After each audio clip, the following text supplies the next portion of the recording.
It is early in the 1800s. Back from the waters of the broad Ohio, through a rugged countryside, spread winding tributary rivers fed by meandering streams. Up from the tranquil waters of nearby river and stream lie forest lands that echo with a well-known valley sound. Now, in the early autumn, you hear it very clearly, the sound of sturdy axe against firm wood. You hear it in swelling chorus here where the oak trees grow. And every frontiersman hereabouts knows the reason well. Roy Palmer here could tell you why, with the coming of fall, the sound of swinging axe blades surges through the air, echoing down the forests by the streams. Tom Morgan here could tell you, and so could Charlie James. Ask why it is you hear this sound, and any one of these farmers will readily tell you this. You hear it because of the wheat that is now being ground into flour. You hear it because of the corn the mills convert into meal. You hear it because of valley fruit. You hear it because of the fields of hemp, because of abundant tobacco crops, because of the fattening hogs you hear it, because of the cattle the farmers raise. There's produce for the market. It's time to build the flatboats to carry it down the river. And now the sound of hammer on nail supplants the sound of axe on wood. Into timbers cut by hand are driven nails as the cargo-carrying flatboat takes shape beside the stream. And while their fathers build close by, sons rip out the heavy planks required for the hull. Not an easy matter building boats, but there's produce for the market, and the rivers are the highways of the time. One by one, the logs are cut into planks of ample size to make a sturdy river craft. Yes, farmers of the Ohio Valley have to know more than tilling the soil, for flatboat, farm, and river go together. And as handmade nail after handmade nail is driven home in the growing hull, the young look on to learn the skills that they must one day use. Little need to tell Doug Palmer the ways that he can be of help. He knows, as the entire household knows, the importance of the flatboat to the welfare of the family. Mrs. Palmer has helped prepare the pork her husband will take to market. And now, with a grinder turned by hand, she cuts up the remnants for sausage meat for use in the winter months.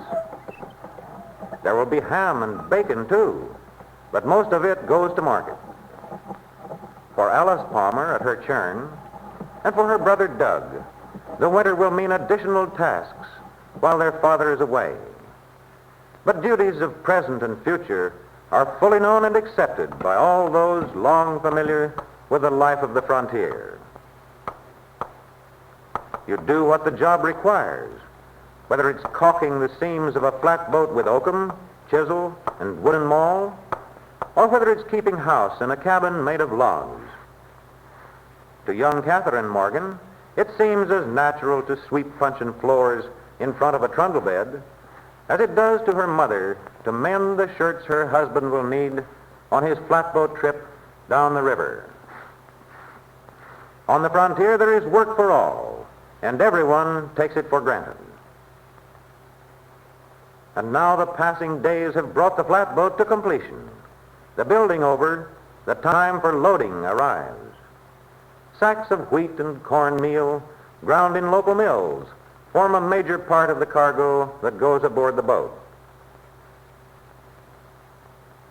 And as in the case of the building before, so too with the loading now, many men take part. Sacks of grain or boxes of meat, each farmer knows which produce is his. So too with the bulky hogsheads containing hundreds of pounds of tobacco. The crops are private. The flatboat is shared. For here, as everywhere on the frontier, much that is done is cooperative. Palmer and Morgan farm separately. They go to market together, with James, who knows the river. At length, the day of days arrives when the trip is about to begin. Leave-taking isn't easy, for the men who go aboard the boat will be away for many weeks. It's a long trip to New Orleans by boat and back along the overland trail, but that's what these farmer boatmen face. Now, up with the plank, thrust of the pole against the shore, a swing around of the stern to head the boat downstream. And now, with the sweeps in action, the trip is underway. Boys, we're going to New Orleans. Yes, the men go down to New Orleans. Their sons and womenfolk stay behind. Goodbye. Goodbye. Goodbye. Not for many long weeks will the families be reunited. But safe aboard the boat are the fruits of the mutual labors of those who remain behind and those who journey down the river. And what the frontier requires, those who choose the frontier accept, without complaint, without lament. For those aboard the boat, the vista changes quickly. The junction of the creek and the first larger river is a vivid indication that home, farm, and family are being left behind. But the handling of the boat and the adventures that lie ahead promise too much excitement to permit of loneliness yet. And drifting down the river yields novelties all its own. Perhaps along the passing banks, a farmer may be spied, and farmers who remain ashore provide fair game for the boatmen. That's the best herring grove. How's that? I say, is that the best herring grove? Looks better than that flatboat.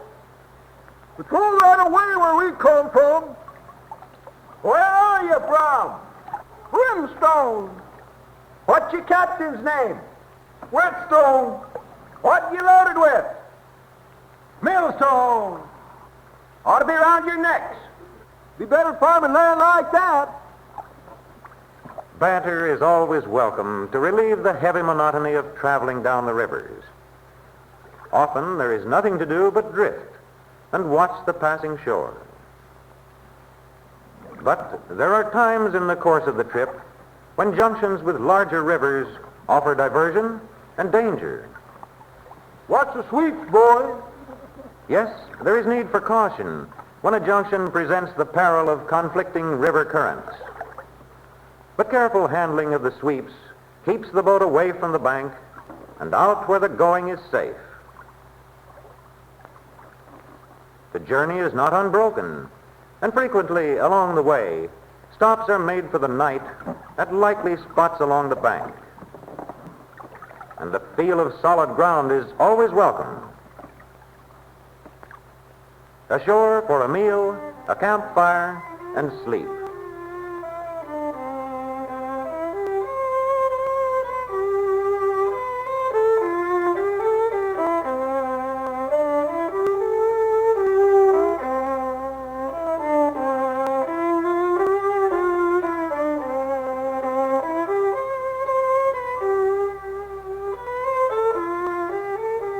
When we come down the river 95, we run into Plug's gang. Didn't get you, did he? No, we got Plug.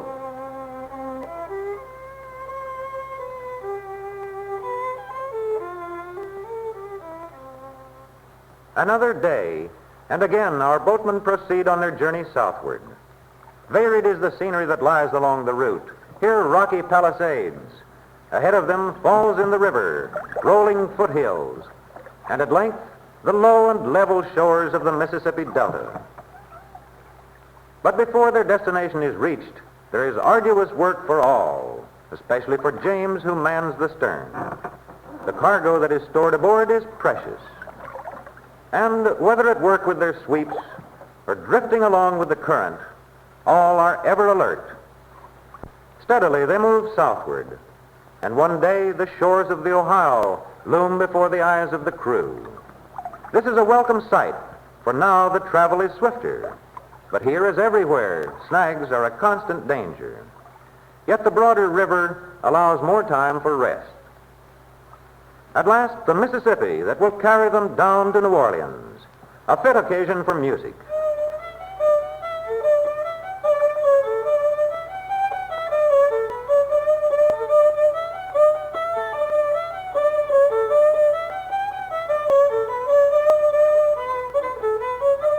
Down the river they go, boatmen, cargo, and music. With them on their journey travels the strength and the courage, the spirit and the faith of the frontier.